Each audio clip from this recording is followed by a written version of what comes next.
সুন্দরভাবে শুরু করলেও সব সম্পর্ক সুন্দর থাকে না। একসঙ্গে একাধিক পুরুষের সঙ্গে সম্পর্ক রাখতে পছন্দ করেন এমন নারীর সংখ্যা দিন দিন বেড়েই চলছে। আর তাই বিশ্বস্ত জীবনসঙ্গী খোঁজা হয়ে পড়েছে কঠিন। সুন্দরভাবে জীবন কাটাতে সৎ ও চরিত্রবান সঙ্গী নির্বাচনের বিকল্প নেই। কিন্তু কিভাবে বুঝবেন আপনার ভালোবাসার নারীটি সৎ নাকি চরিত্রহীন? চলুন জেনে নিই চরিত্রহীন নারী চেনার উপায়। চরিত্রহীন নারী চেনার জন্য অবশ্যই আজকের সম্পূর্ণ ভিডিওটি মনোযোগ সহকারে দেখবেন এবং ভিডিওটি ভালো লাগলে অবশ্যই ভিডিওটিতে একটি লাইক দিবেন। মেয়েদের সবথেকে বড় সম্পদ হলো তাদের চরিত্র। কোনো মেয়ে যদি দেখতে খারাপ হয় তাতে তার সংসারের কোনো ক্ষতি হয় না, কিন্তু যদি তার চরিত্র খারাপ হয় তাহলে তার সংসার ধর্ম সব শেষ হয়ে যায়। তার সাথে সাথে সেই মেয়েকে যে বিয়ে করবে তার জীবনও শেষ হয়ে যায়। তাই বিয়ের আগেই মেয়ের চরিত্র সম্পর্কে জেনে বিয়ে করা উচিত। কিন্তু একটা মেয়ে চরিত্রহীন কিনা বাইরে থেকে দেখে বুঝবেন কিভাবে? তাই আপনাকে মেনে চলতে হবে কিছু কথা। ভালো ভদ্রমেয়েরা সমাজের জন্য ও তার পরিবারের জন্য গর্বের কারণ হতে পারে, আবার কোনো খারাপ মেয়ে হতে পারে দুর্ভাগ্যের কারণ। অনেক গুরুজনেরা বলেছেন কিভাবে সৎ ও অসৎ চরিত্রের মেয়ে চেনা যায়।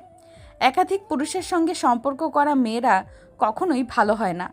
তারা একজনের সঙ্গে থাকে আর মনে মনে চিন্তা করে অন্যজনের। এই ধরনের মেয়েরা ছেলেদের জন্য খুব খারাপ সময় বয়ে আনে। এই ধরনের মেয়েরা চরিত্রগত দিক থেকে একদম ভালো হয় না। চরিত্রহীন নারীরা লোভী প্রকৃতির হয়ে থাকে। এরা নিজেদের কিছু উদ্দেশ্য সাধনের জন্য ছেলেদের সাথে সম্পর্ক করে। এদের জীবনে বন্ধু বান্ধব ও সঙ্গী অনেক থাকে, কিন্তু প্রকৃত বন্ধু কেউই থাকে না। কদিন পরপরেই এদের সঙ্গী বদল হয়, আজ একজন তো কাল অন্য একজন। চরিত্রহীন নারীরা মূলত কোনো উদ্দেশ্য নিয়েই কোনো ছেলের সাথে মেলামেশা শুরু করে, আর সেই উদ্দেশ্য সাধন হওয়ার সঙ্গে সঙ্গে যত দ্রুত সম্ভব কেটে পড়ে। তখন আর কাউকে চেনে না। এদের জীবনে ইমোশনের কোনো দাম নেই, কারো ইমোশনের কথা এরা ভাবে না। চরিত্রহীন নারীরা সবসময় টাকা দেখে মানুষ পছন্দ করে। তারা ভাবে কার কাছ থেকে তারা বেশি সুবিধা পাবে। একজনের কাছ থেকে যদি ভালো কিছু পায় তাহলে তারা অন্যজনের কাছে চলে যায়। এদের চোখের দৃষ্টি খুব নির্লজ্জ প্রকৃতির হয়। চরিত্রহীন নারীরা ছেলেদের দিকে এমনভাবে তাকায় যেন সে তার ভেতর পর্যন্ত পড়ে নিয়েছে। এরা পুরুষের জীবনসঙ্গী হিসেবে একদম ভালো হয় না।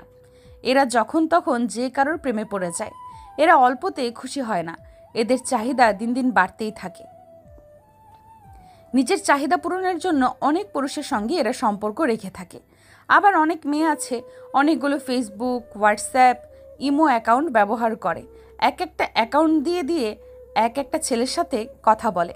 আপনি হয়তো ভাববেন যে সে একমাত্র আপনার সাথেই কথা বলতেছে, আপনার সাথেই তার সম্পর্ক আছে, অথচ সে গোপনে অনেকগুলো সম্পর্ক রেখেছে। কিন্তু কেউ জানে না অনেক ছেলেদের সাথে কথা বলছে। আপনি ছাড়াও অনেক মানুষ আছে তার, তবুও সে নিজেকে সিঙ্গেল বলে বেড়াচ্ছে। এদের থেকে সবসময় সাবধানে থাকবেন। একটা ছেলের জীবন নষ্ট করার জন্য একটা ছলনাময়ী 12 ভাতারি নারী যথেষ্ট।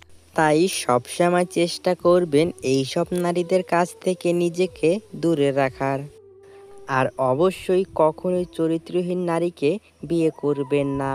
অনেক গুরুজনেরা বলেছেন যে ব্যক্তি বিবাহ করে জিততে পারেন তার জীবন চলে যায় জিততে জিততে। আবার কোনো পুরুষ যদি বিবাহ করে ঠকে যায় তাহলে তার জীবনটা চলে যায় ঠকতে ঠকতে। তাই বিবাহ করার ক্ষেত্রে কোনো পরিমাণে কম্প্রোমাইজ করবেন না। সম্পূর্ণ ভিডিওটি মনোযোগ সহকারে দেখার জন্য আপনাকে অসংখ্য ধন্যবাদ। পরবর্তী ভিডিওটি দেখার জন্য অবশ্যই আমাদের চ্যানেলটি সাবস্ক্রাইব করে রাখবেন।